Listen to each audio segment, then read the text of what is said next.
पूर्व भिडियो रे मु आपण को वर्षा दिनिया गेंडु फूल चाष विषय सम्यक धारणा देती।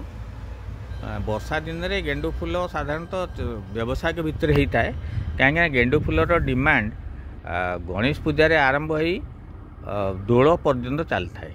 तेणु वर्ष रे जो माने व्यवसाय के भितर गेंडु चाष करती से माने वर्ष रे 3-4 थर गेंडु लगे था कहीं यार समय गछ लगे अमल करी सरिवार समय 3 मास रे सरी जाए गेंडु चाष।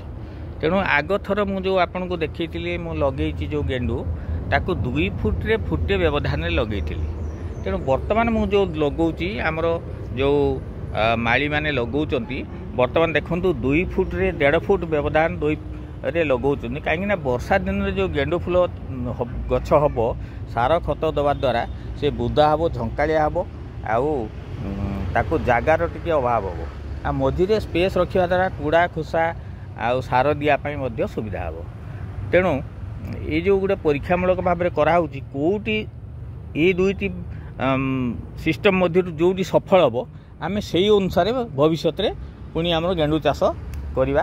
तेणु आज ये जो परीक्षा निरीक्षा होची देखा केते दूर सफल हम। आ मु भावुची गणेश पूजा समय को आज जो आम गेंडु लगौचु से फूल हो आमे किछि मते बिक्री बटा करके आमे लाभवान हो पार। आ जहाँ आम खर्च करूँ खर्च उठिकी किछि लाभ मध्य हो पारिबो।